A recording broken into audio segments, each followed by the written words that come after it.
Okay, we're going to go ahead today and we're going to talk just a little bit about some of the plans and some of the armies during the Civil War, the North and the South.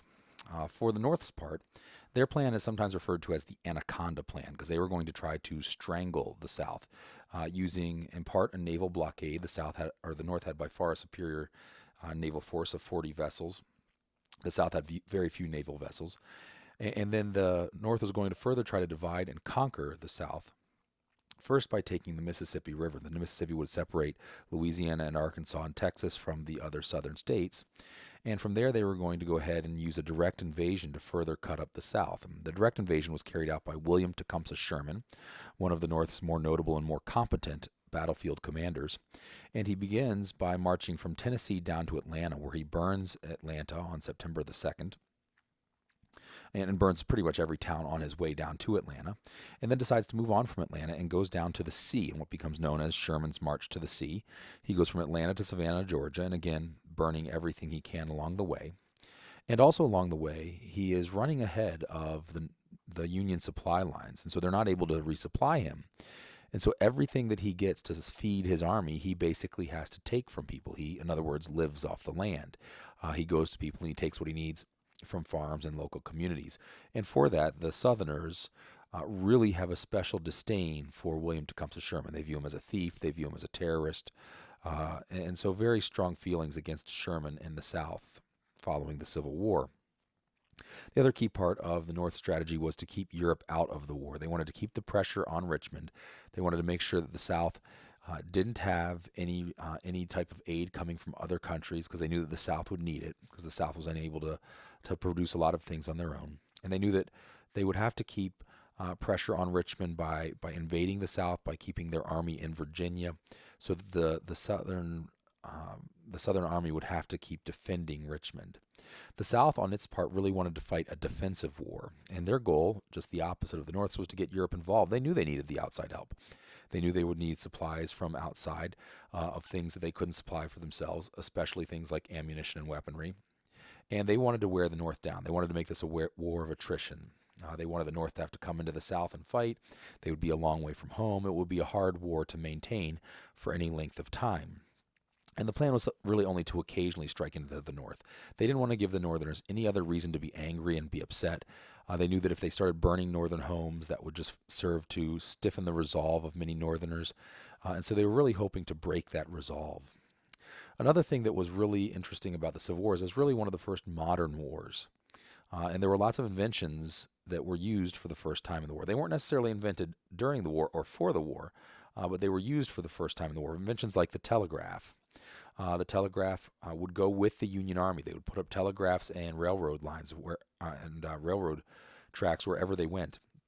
And so in this way, using the telegraph lines, Washington could literally get real-time updates about what was happening on the battlefield. And so Lincoln was able to go ahead and in some cases directly affect the outcome of strategically important battles by issuing orders as the president to his battlefield commanders. It's really the first time in history that's possible. You get the modern mortar developed for the Civil War. Mortars have been around a long time, but what we think of mortars today begin to be developed during the Civil War. Balloons, our first use of air power, and again, the balloons weren't used in any offensive way. They didn't have any weaponry, but they were used as observation platforms. One of the first uses of the torpedo and the modern submarine, a submersible. The Hunley was deployed by the South and made an attack, I should say, against a Union vessel where they deployed an explosive called a torpedo on the vessel's hull on the end of a long spear, for lack of a better word. And the explosion not only damaged the Union vessel, but they think probably also damaged the Hunley as well and sent it to the bottom.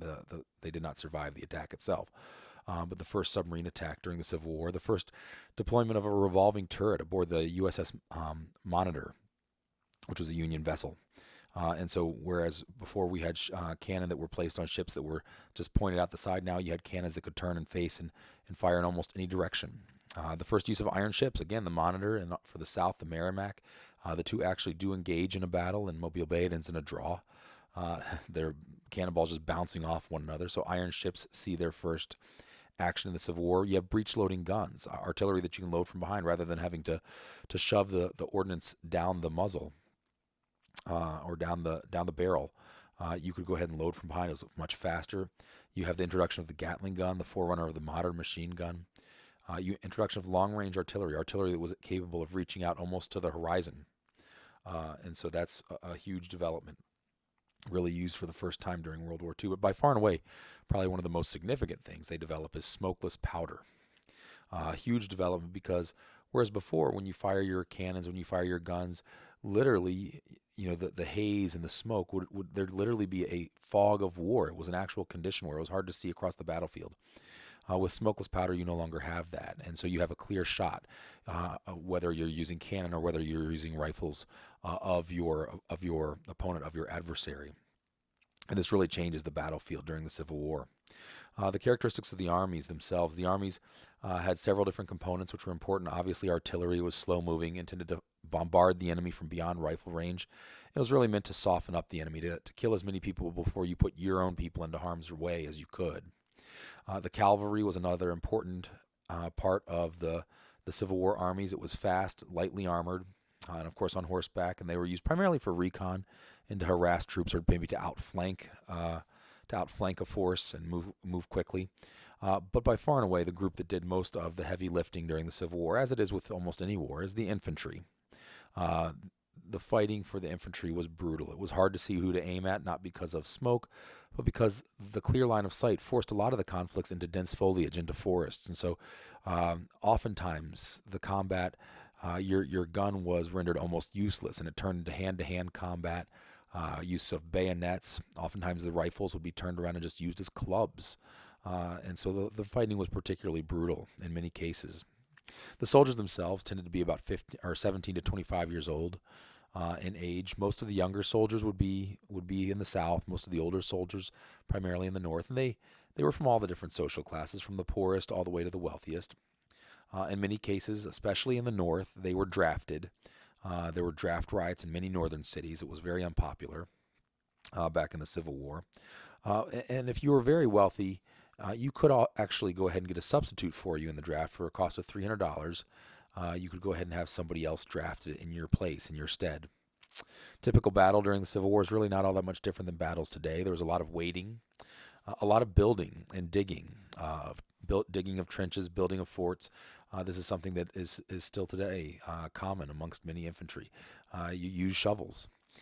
There was a lot of marching, although you do start to get to see in the North, they begin to mechanize troop transport, and you get troops moved by rail car, and that enables them to move soldiers much more quickly up to the front.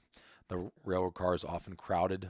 It's not like they had nice cushy seats. They were kind of herded almost into like cattle cars. The food during the Civil War was also kind of revolutionary. For the first time, you had canned foods that could survive a long time. The food wasn't necessarily very good, but it was really the forerunner to the modern military meal, which is called MRE, meal ready to eat. This is really the birth of that. The South, in particular, had some real issues and their real conditions they had to contend with. They were always low on ammunition, and this was one reason why they needed to bring the other countries into the war. And something else that really hindered the South, a lot of Southerners were really pretty poor, and a lot of the Southern Army didn't have shoes. That's actually one of the things that kind of leads into the Battle of Gettysburg, which ends up being decisive for the war. Another thing that you get is the change in medical technology during the Civil War. A lot better understanding of hygienics, keeping wounds clean, keeping the wounded clean. A lot better understanding of infection, in that you have to head off infection, that people die from infection. So you have a lot more people who are amputees as a result of this understanding. And all of this was done without modern anesthetics, cutting off limbs basically with a saw and 4 guys holding the guy down. It was pretty brutal during the Civil War. And that's a little bit about some of the armies and some of the plans, and it's kind of it in a nutshell. Thanks.